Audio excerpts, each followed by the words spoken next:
Good morning, Harold. Can you start by trying to help us keep track with how many people are running for the BC Conservative leadership now? Well, at this moment, the count is 8. We had another candidate enter last evening, Carrie Lynn Findlay. She's the former Conservative MP for one of the Surrey ridings. So she's running, jumped in last evening. And yesterday I spoke to Bruce Banman, who Bruce is famous in conservative circles because he's the guy who, when he crossed to the Conservatives, gave the party official status in the legislature. So he joined John Rustad back in 2023. Bruce, the MLA for Abbotsford, and he's talked to him yesterday. He's running. He's going to make it official next week. So that will give them 9 candidates running for the Conservative leadership. And you got to think about this. This party didn't even have official party status 3 years ago. That's how far they've come. They've got 9 candidates for their leadership. We're starting to make jokes about the 1986 Social Credit Party leadership race, which had 12 candidates. You will remember we both covered that. Right.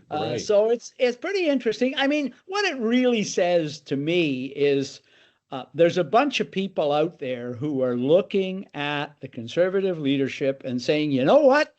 The person who wins this could be the next Premier of British Columbia because the New Democrats are in political trouble and they've been in power for 9 years. And after 9 years, it's hard to get reelected. So I think that's what it really says. And there's a whole range of candidates. But there they go, 9 of them. And there's maybe 1 or 2 more.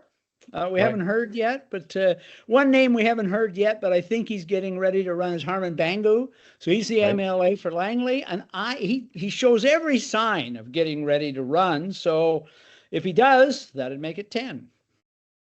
And how many of them are real conservatives? Well, you see, this is the big argument that's erupted this week. So Findlay, who announced she was running yesterday, she says she's a real conservative. And she says the party has got to pick a real conservative. We don't want any of those old BC Liberals coming in and taking over. And of course, that's a shot at some of the people who were running who's, were BC Liberals. Ian Black, who's running, was a BC Liberal cabinet minister. He also ran for the Conservatives federally. Peter Millibar, who's running, was a BC Liberal MLA. Bruce Banman was a BC Liberal MLA, then went to BC United, then went to the Conservatives. So the center right of the province, Harold, is somewhat flexible in terms of party names, and you don't have to dig too far to find roots in a previous party. We've, over the years, said, well, these parties are coalitions, whether official or associations whose common ground is we're not New Democrats and we want to keep them from power. But nevertheless, that's emerged as an early issue in the party, which is I guess you'd say, brand purity. You're a conservative and you've been a conservative longer than some of the other candidates. And you're saying vote for me because we want to maintain the conservative brand and not just run as a bunch of liberals under a new name.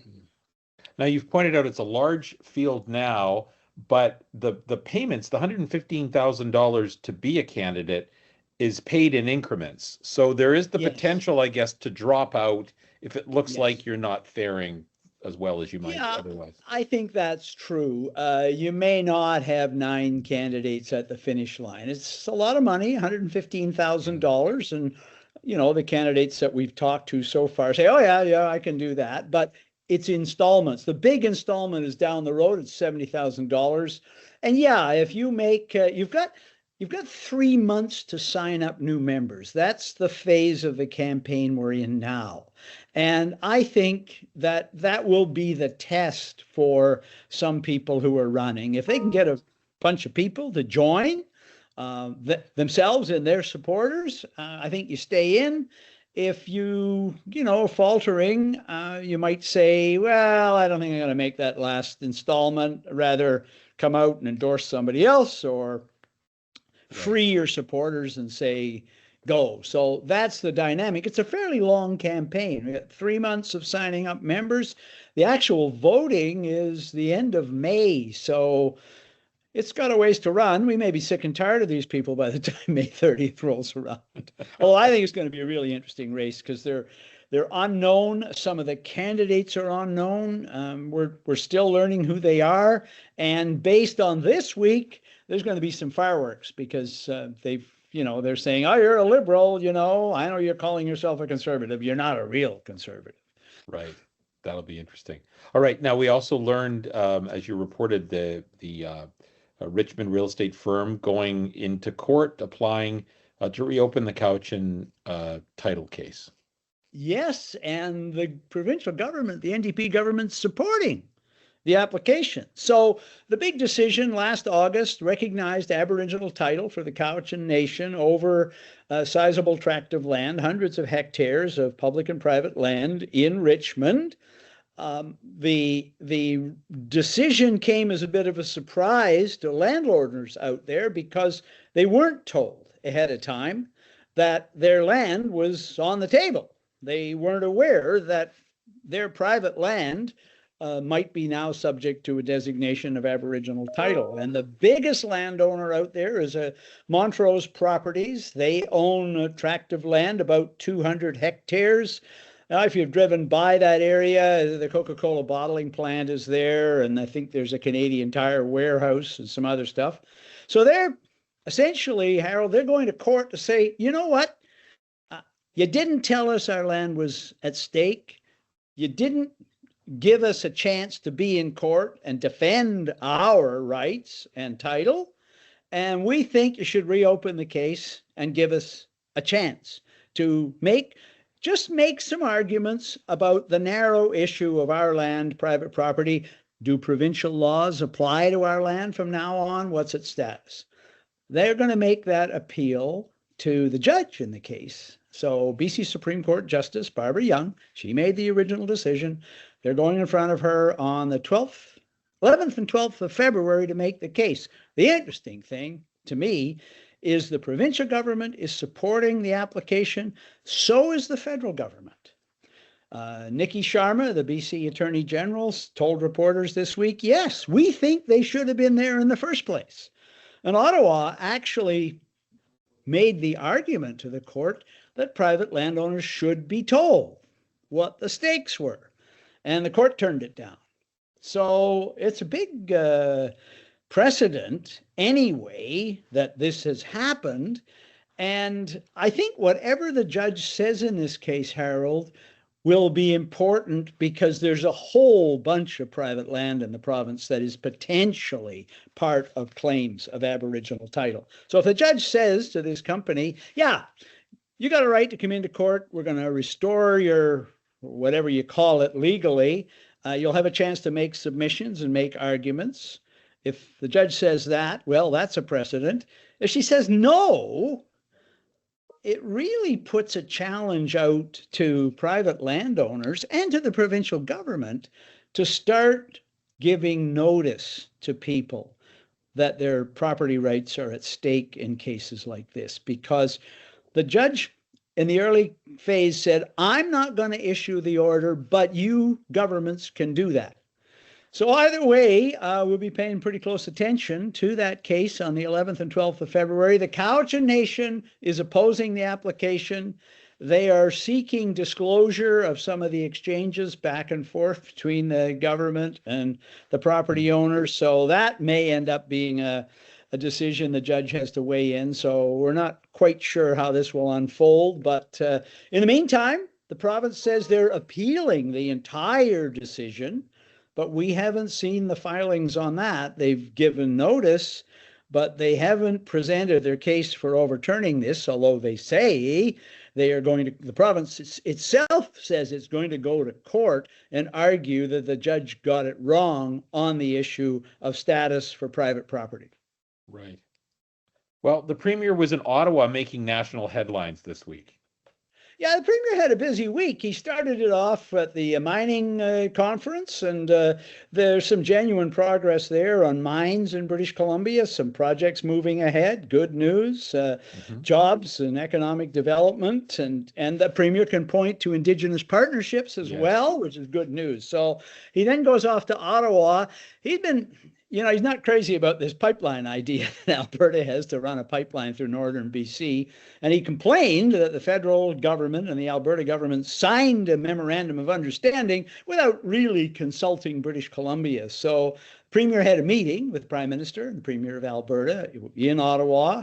And I guess BC is going to be in the loop on consultations from now on. Although Eby was asked if anything has really changed, and he said no. He said, we're on friendly terms, but no big change. I think the big news out of the meeting in Ottawa, Harold, was that we finally got Ottawa's attention on the extortion crisis that's going on out and been going on out in Surrey and Langley. We've been covering this for a while. And the Prime Minister's engaged. We're going to get 20 more RCMP officers out here on this. There's going to be a summit in Surrey in 2 weeks. Dealing with all this. So great, we got Ottawa's attention. It's you do wonder sometimes living in British Columbia why some stories don't connect on the national stage. One of our colleagues remarked that in some national news organizations, which shall remain nameless, there's been more coverage of the shootings in Minneapolis than there have been of the shootings in Surrey and Langley. And that's a mean comment, but, and we've covered it well. So, we're not great on everything, but really seriously, this is long overdue. And I'm glad it's happening. And you have to hope this is going to, I hope, bring some feeling of security to those communities, because people out there must be scared. There's gunfire going on all around them.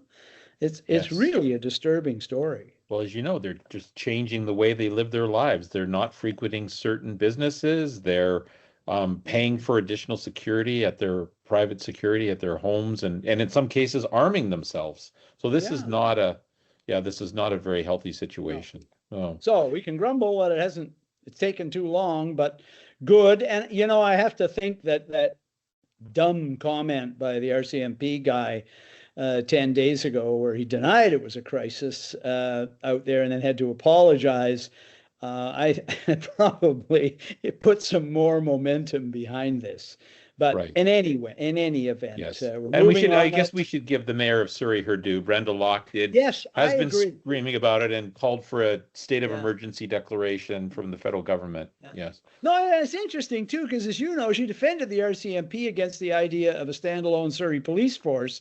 I think she did. It's election year for her. Yes. But on this one, I think she deserves credit. I agree with you. Okay. Now, treason. The Criminal Code of Canada definition of treason, as I had to look it up, is levying war against Canada or trying to kill the king or queen. So the premier did a little grandstanding in Ottawa and said that there's this news report that some of the people, and these are private citizens, organizing the separatism referendum in Alberta, went down to Washington, D.C., and he says that's an old-fashioned word, treason. Well, I mean, first of all, separatism. Where has he been the last 50 years? We've had separatist premiers of the province of Quebec. The separatist leader in Parliament was the leader of Her Majesty's Loyal Opposition 30 years ago. And Quebec's separatist leaders have made a point of going to the States and talking to American business audiences and saying, we're going to leave if we can, and we're going to be a great place to invest, and we're going to be friendly, and you don't need to worry about us. So I look at this and go, okay, it's political grandstanding to me. It doesn't strike me as being, as I said, it strikes me as being a little wrong-footed, considering that, the Supreme Court of Canada says we can have a referendum on separatism in Canada. They laid down conditions, but it's not treason that I can see. If it were, we have a couple of Quebec premiers who'd be locked up, and the leader of the Bloc Québécois as well. All right, Vaughn. Thank you. Have a nice Okay, week. bye-bye, Harold.